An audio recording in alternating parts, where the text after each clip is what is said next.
我知道中文呢，比起其他语言的话有一点点难，但是呢，你只要掌握到这个中文的话，其他语言真的很容易学。所以我真的相信功夫不负有心人，我们需要花时间去弄才会达到我们的目标。Hi, сайн бацгаана бүгдээрээ Амина байна. Хэрвээ та энэ бичлэгийг үзэж байгаа бол магадгүй та хятад хэл одоо сурах явцдаа явж байгаа юм уу? Хятад хэл сурахыг маш их хүсэж байгаа байх. Тэгээ юу ч гэсэн танд эхлээд би баяр хүргэе. Ягаад гэвэл та энэ бичлэгийг үзснээрээ өөрийнхөө зорилгын төлөө нэг алхмыг хийж чадлаа. Хятад хэл сурах нь танд маш олон боломжийг нээж өгөхөөс гадна хятад хэл сурах нь бас таны бодож байгаа шиг тийм ч хэцүү биш. Тэгээд өнөөдөр би та бүхэнд хэрхэн амархан аргаар хятад хэл сурах вэ гэдэг талаар хуваалцъя. 第一，千万不要害羞，害羞是不可存在的。因为中文呢，比起我们蒙古语的话完全不一样。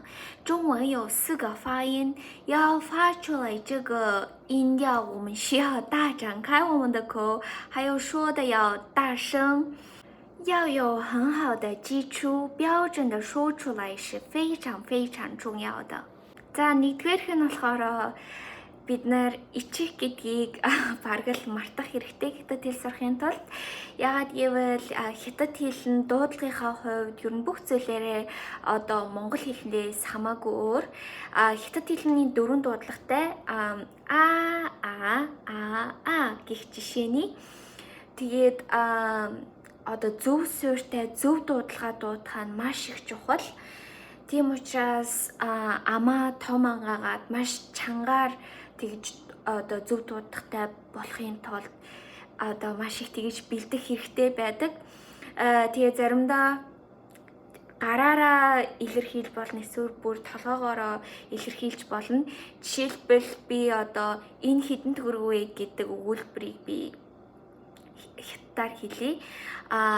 这个多少钱? Би одоо л ерөөсөө ямар ч асуудалгүй хэлж чадна. Гэхдээ бид нар анх сурахдаа яаж сурж ирсэн бэ гэвэл дуудлагын сайн цэжлэхийн тулд одоо жишээлбэл 这个多少钱гэд гартайгаа толгойтойгоо бүр ингээ бүх зүйлээрээ ингэж одоо удаанаар ярддаг байсан. Энэ нь ингээ дараад нь одоо чамд зөв дуудлагаар яг дуутахад маш их хэрэг болдог. Тийм болохоор ичээд ч юм уу чанга дуудаж чадахгүй эсвэл ингээ толгоогоо гараа хөдөлгөж чадахгүй. 第二呢，要有一个学习的环境。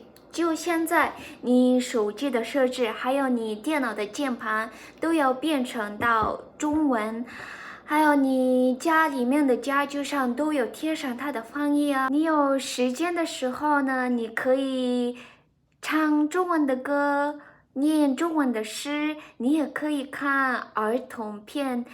尤其是我很喜欢看中国的儿童片，因为小孩子他们说的很清楚，这样又有一个学习的环境是非常帮助的。За 2дугаархан гэх юм бол өөртөө одоо сурах тийм орчныг бүрдүүлэх байгаа. Яг одоо та утасныхаа setups тэгээ бас компьютерийнхаа setups-ыг хятад хэл дээр өөрчлөөрэй. Би одоо өөрийнхөө хятад хэл дээр болгоцсон. Тэгээд одоо гэрийнхаа бүх тавилгууд дээр бүгдэн дээр нь яг ингээд хятад хэлнийхэн орчуулгыг наагаад бас ингээд нагаа тэгээ завтай үедээ хятад дуу сонсоод, хятад шүлэг уншаад, хятад кино үзээд тэгээд би бас хятад хүүхэлдэйн кино үзэх амар дуртай. Ягаад бас хүүхдийн нэвтрүүлэг. Ягаад гэвэл жоо хүүхдүүдийн ярьж байгаа нь маш их ойлгомжтой байдаг. Түүнээс гадна бас хятад шүлэг унших нь айгуу гоё. Хятад нь өөрөө ийм аялагтай. Тэгээ шүлгийг нь уншихаар амар гоё байдаг. Тэгээ хятад шүлэг унших нь дуудлаганд бүр маш их тусалдаг. Тэгээ бас амар уншихад гоё. Тэгээд би танад өөрийнхөө нэг дуртай шүлэгнээс жоохон хэсгийг уншиж үзүүлье заяа. 在别康桥 гэдэг нэртэй 轻轻的我走了，正如我轻轻的来，我轻轻的招手，作别西天的云彩，那河畔的金柳是夕阳中的新娘。第三个呢，每天花1个小时要复习你的中文。我知道中文呢，比起其他语言的话有一点点难，但是呢，你只要掌握到这个中文的话，其他语言真的很容易学。所以我真的相信功夫不负有心人，我们需要花时间去弄才会达到我们的目标。你可以做别的事情，你也可以有娱乐的时间，但是呢，每天只花1个小时，要专心学习你的中文就好。Гуравдугаар хан гэх юм бол өдөр болгон 1 цагийг зөвхөн хятад хэлтэй зарцуулах байгаа.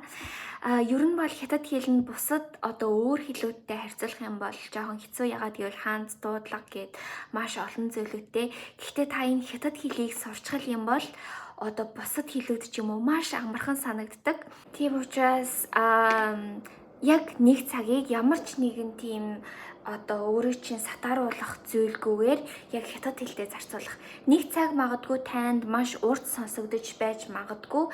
Гэхдээ өөрийгөө аль болох тийм хөвгөлтэй байдлаар сургах хэрэгтэй.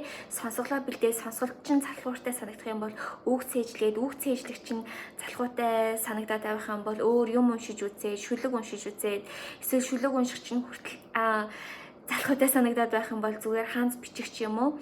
Ингээд өөр зүйлээр салбиж үзээд заавал өдөрт 1 цагийг зөвхөн хятад хэлтэй зарцуулна гэсэн үг. Хятад хэл нь бол ерөнхийдөө жоохон тийм хөдөлмөр, тэгээ бас цаг шаарддаг.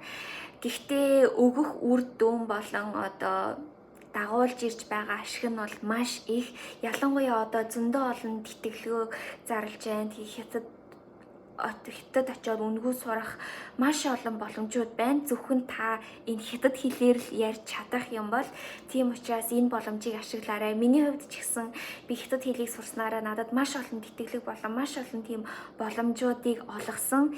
Тийм учраас 不要害怕学习中文. ерөөсөө хятад хэлийг сурахаас айх хэрэггүй.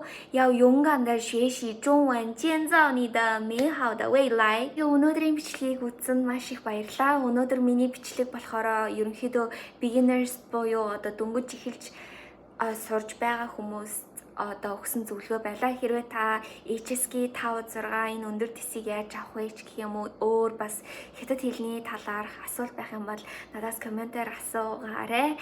Тэгээ бүгдээрээ дараагийн бичлэгээр дахиад уулзцгаая. 大家谢谢，再见。